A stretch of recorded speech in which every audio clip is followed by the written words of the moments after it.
Welcome to Italics, television for the Italian American experience.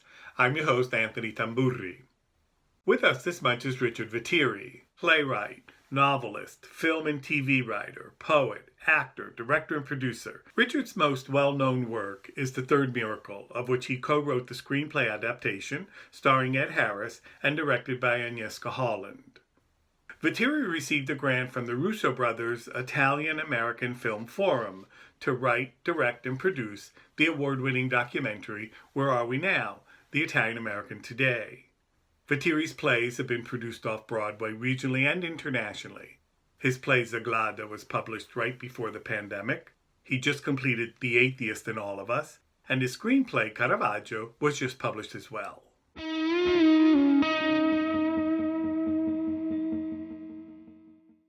Richard, welcome to Italics. We're going to talk a little bit about your latest play, but you're a playwright, a novelist, film and TV writer. You've had little roles in your movies, and you're one of our Italian-American Renaissance people. And you've had actually a great amount of success. Your first novel, in fact, was produced into a movie. Tell us a little bit about it. It took me 10 years to get the novel published. And eventually, when I signed with William Morris, I'm going to have a long story here, but I'll try to cut it short. I was in LA pitching projects, and I remember this really smart lady at Paramount said, "What are you working on that you have in your drawer at home that you didn't come to pitch?" And I said, "I'm working on this novel about a priest who is investigating to see if someone's a saint." Minutes after I got back to my hotel, my agent called me and she said, "What is this producer talking about? You never told me about this." So I said, it's just something I just, having so much trouble finishing this novel. Make a long story short, there was a bidding war on the 500 messy pages. And then my wonderful agent got me the job to do the screenplay.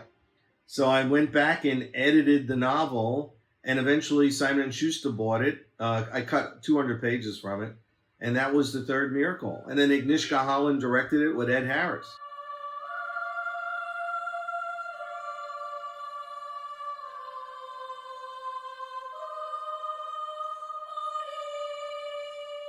That's not necessarily a rare story, is it? That serendipity sort of that happens where you go in for one thing and all of a sudden, bingo, something else comes out of it. In this case, yeah, I believe in the phrase "luck is the residue of design."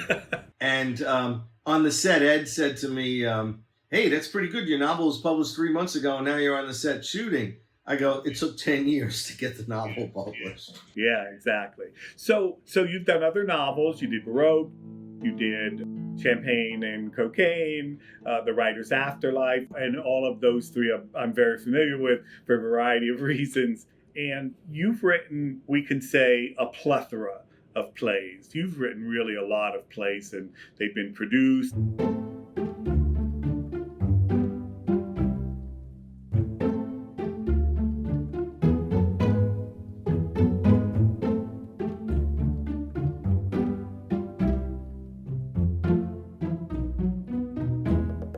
Many of your plays have to deal with Italy or Italian themes. Yeah, in fact, just in the last couple of weeks, my screenplay, Caravaggio, just got published.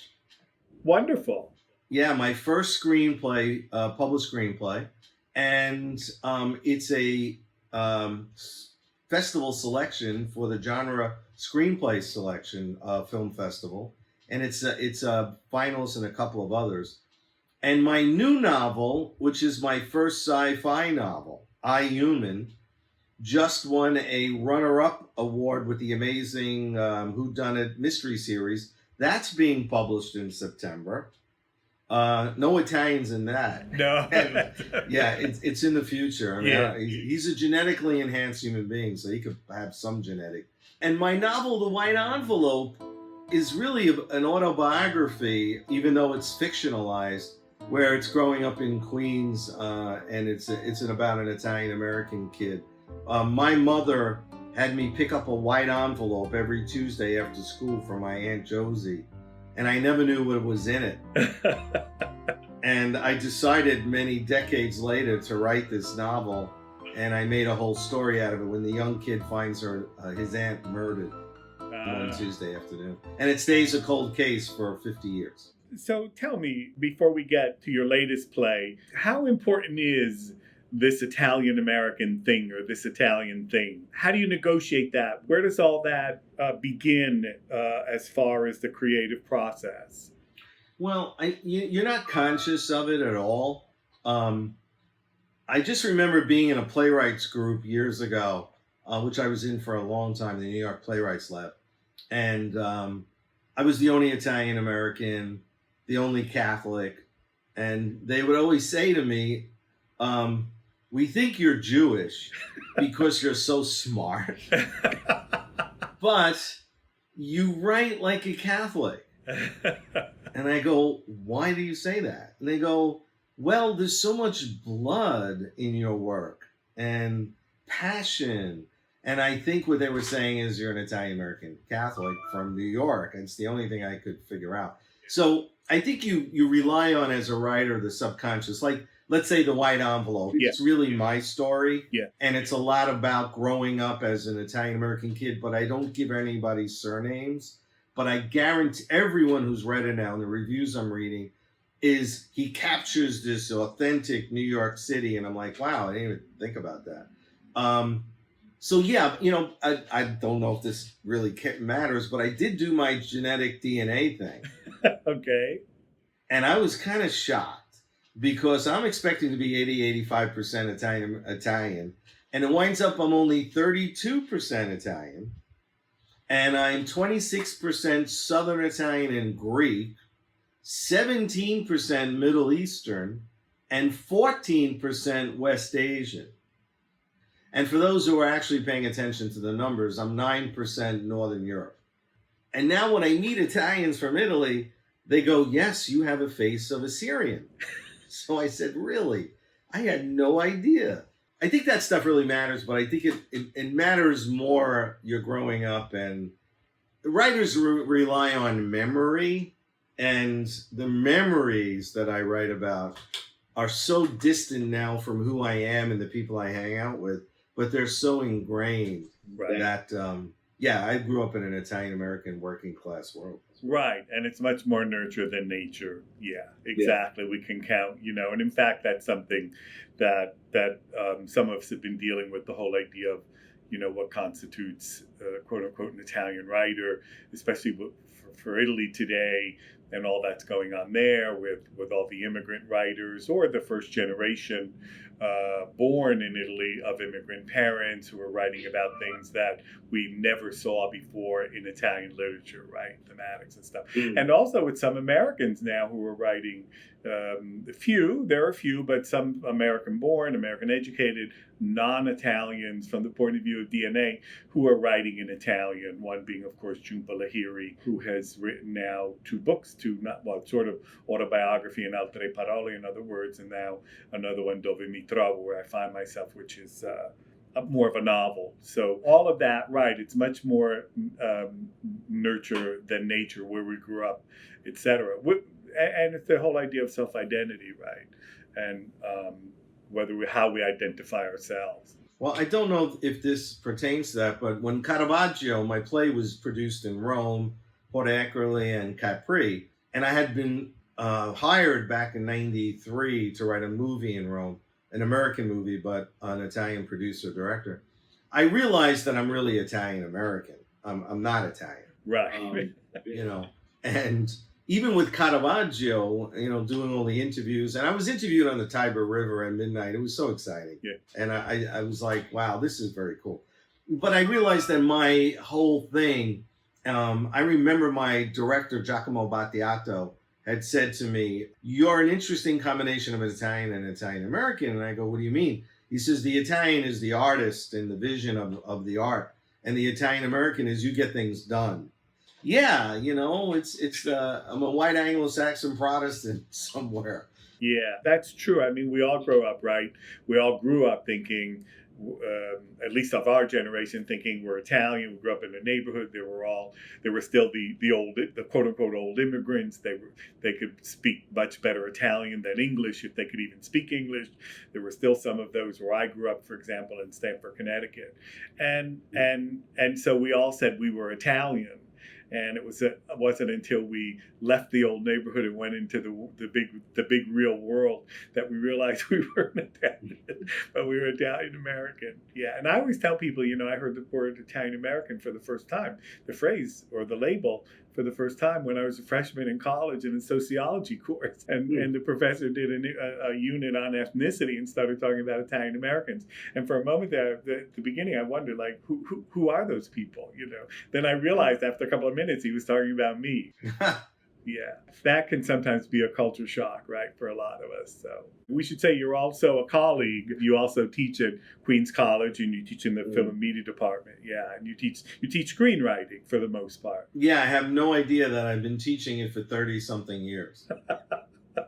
In between living in LA, traveling to Paris, London with productions and being hired, I keep coming back. I have taught at NYU in the master's program for screenwriting and playwriting.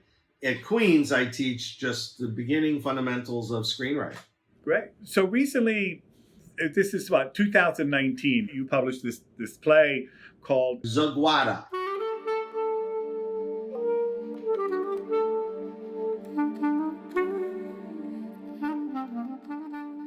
And you've got 4 characters. I love this potpourri of 4 characters because we have one who's African American, one who is Italian American, one, Polish American, and then we have this old guy who is obviously from the old world and from the bad part of the old world.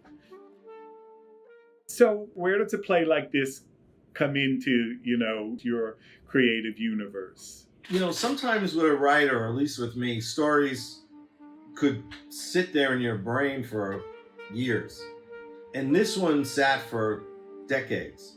And it was that in my neighborhood in Maspeth, Queens, when my father moved there, it was German, and over the expressway was Polish. And I went to St. Stanislaus grammar school. And then it became Italian. And I would go into what they called Polak Alley. And it was very old world, very European. And I remember many years ago when I was a kid, or actually a teenager at least, somebody had been arrested for being a guard at Auschwitz. And that really was interesting to me because they had been living in America for 30 years and then they were arrested. But then this went on. Over the decades, people were getting arrested in this Polish neighborhood. So only 3 years ago, maybe less, a new guy was arrested for taking a shot at a journalist who came to his door. And when they arrested him, they found out that he was on a list of people who had lied on their immigration application when they came over from Europe in the mid-40s, late 40s, after the war. So I said, this is my play. Mm-hmm. And then on top of it, Maya Wampusik, as you know, her father, who I got to know, Jan, he had survived the Nazis and he had survived the communist Russians. And I talked to him in Detroit, where he wound up as a refugee. And he was saying, this is like an interesting topic because this happened. These kind of things happened a lot when I was there. So the book is dedicated to him, actually. This is a design by the artist for the publisher, Dramatic Publishing. Okay. As you know, writers have very little influence on the covers, but I love the cover. In fact, Anthony, right now, I would have been in North Carolina at the Ensemble Stage Theater in the mountains for my world premiere. Exactly. I remember reading that. And where are we with all of this? How are we dealing with this? Have you guys done readings? Yes, lots of Zoom readings. My sister actually works for the Holocaust Museum in Washington. Okay. She was really helpful, Eva, in making sure I had everything right. Mm-hmm. And Maya's working on a really big reading for for the museum. But we got offered to do the play again next year. People are reading it now. It's just the virus, as you know, has major effect on the theater right now. Yeah. But with Zagwada, it's funny you should talk about 4 characters, and it's one set. It's because even before the pandemic, trying to get plays produced with more characters is difficult and expensive. Yeah, I think it'll have a lot of success, as opposed to, like you say, I remember the play where we met, the Machiavelli. There were a lot of characters and a lot of stage sets. And in fact, let me ask you, what is going on in New York, or what has been going on in New York the last couple of years with all these really like nice small boutique theaters? You know, now of course they're all closed, but what has it been like for the last couple of years? Difficult because it got extremely expensive. Broadway is insane. Yeah. Not many straight plays, meaning not musicals, are produced on Broadway anyway. Yeah. And Off Broadway was extremely expensive, other than for the non-for-profits who got big breaks. And then you had a lot of off Broadway where young actors were putting on plays in little spaces, but they started to dry up because they were very expensive. So I think this pandemic is going to possibly revolutionize theater, where the young people who want to act will act. Like, I went to a poetry reading in Brooklyn, down in Flatbush, and it was in the backyard, outdoors of a bar. You know, it had a small gathering of people. But they were all young, and they're not going to be like, listen, remember when you were in your 20s, a pandemic is not going to stop you from wanting to have a career and a life. So I believe and this is being recorded, so I'll probably be wrong, but I think a lot of young people will create a new off Broadway. The Broadway thing is going to be interesting because walking through the streets of Manhattan, the tourists are gone. Right. And the tourists, and they created Broadway. Yeah, I mean, it's incredible to walk in Times Square today. It's just like... Very strange. Yeah. And being on a subway after 8 o'clock is weird. There's nobody on it. Right. And Off-Broadway is the interesting thing because that's where I dwelled with getting productions. So if the expenses are still high, I have a feeling that might kind of slowly fade away. And what may happen is regional theater may make a comeback. So theater around the country where people want to see theater. You got to remember, after the first plague that Shakespeare was living through, the attendance to plays was enormous after the play. Because there's something about live theater that people want to experience. And actors want to act. Now, TV and film are not going to be affected. You know, I'm with the Writers Guild. Writers are working right now. They've been working through the whole pandemic writing scripts. But TV and film is something different. People need that. They could see it in their homes. Movies may change. Movie theaters, people are going to see movies. But theater, I'm really hoping that it'll be energized. However, to tell you the truth, I am shifting more to writing novels now. Just to, since the pandemic, I've written 2 new plays and a new novel.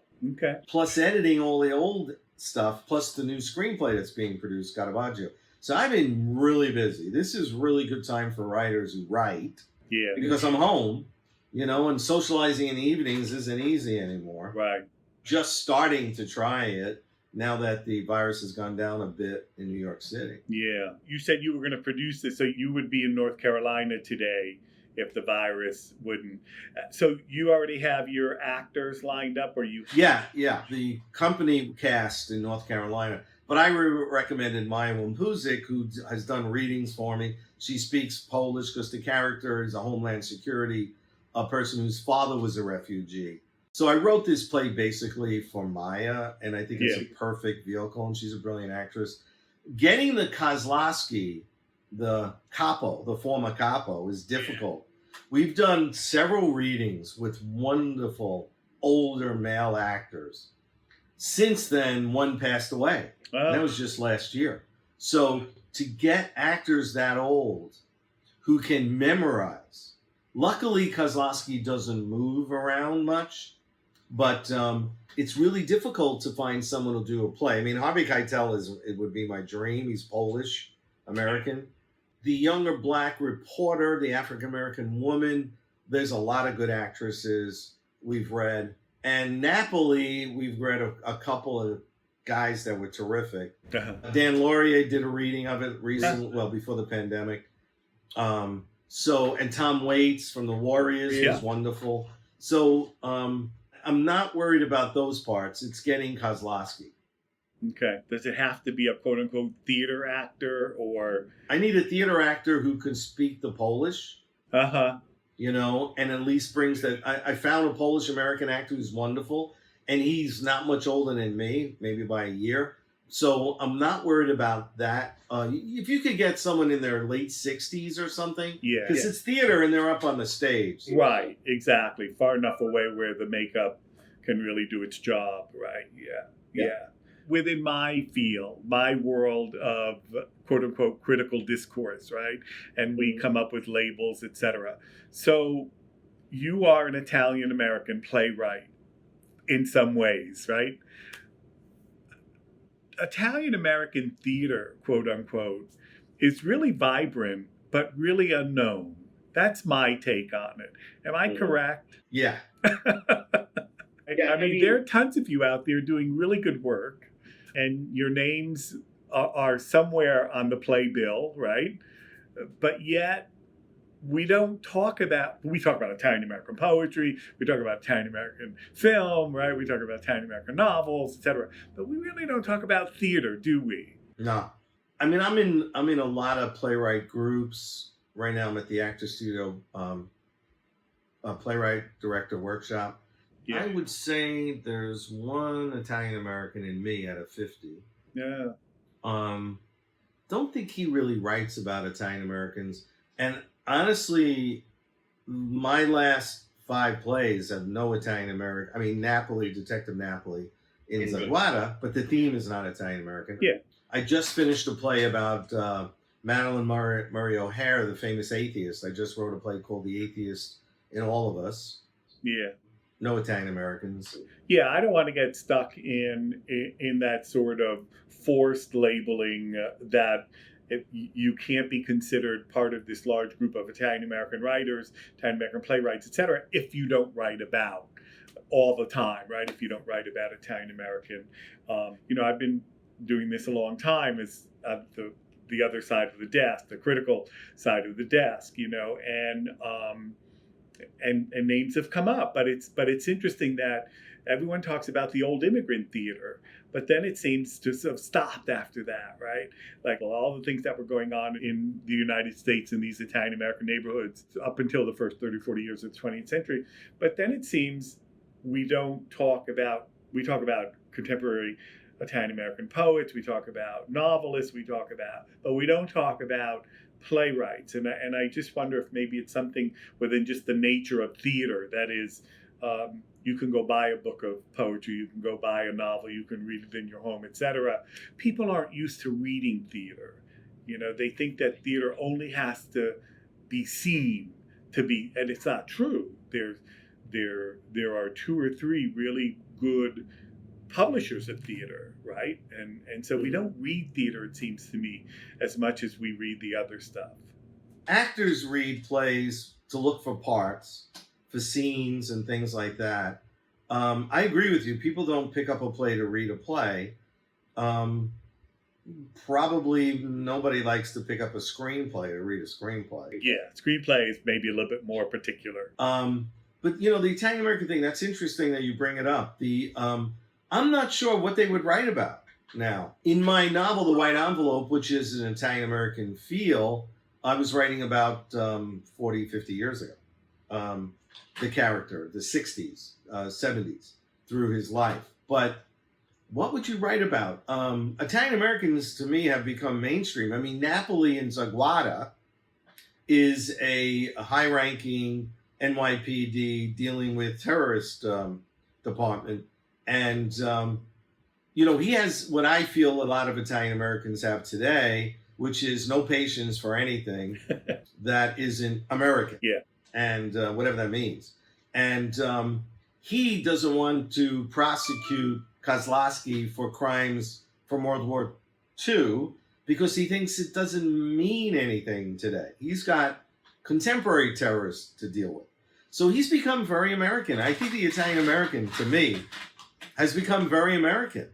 I wanted to make him an Italian American because I do know Italian American law enforcement guys, and it was easy to base it on that. But the Italian American seems to have, at least to me, in the majority, a very strong idea of what they want to be, which is American. But then they talk about being Italian American, which means they eat a lot of pasta and make sauce. I don't understand that.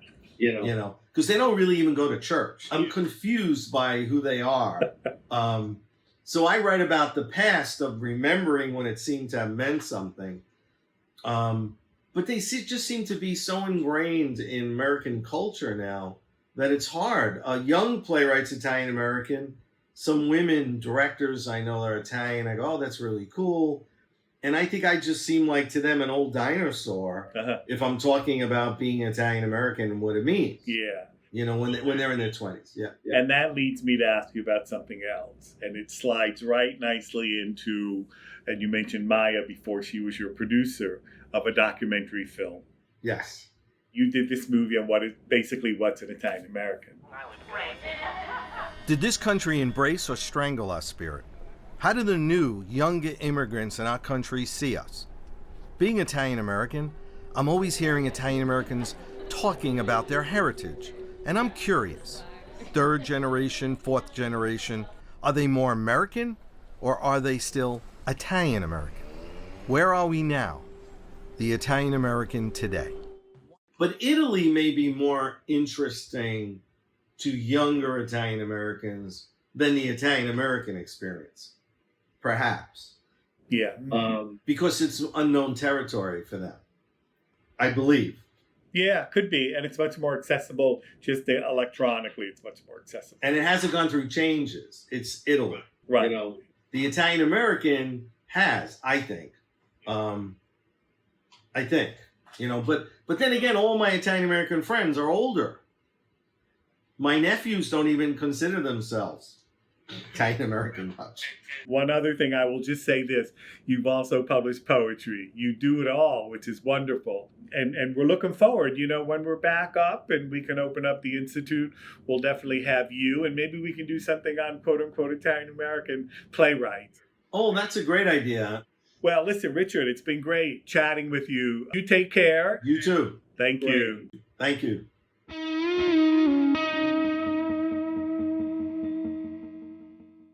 Thanks for watching this episode of Italics. I'm Anthony Tamburri. Arrivederci alla prossima puntata.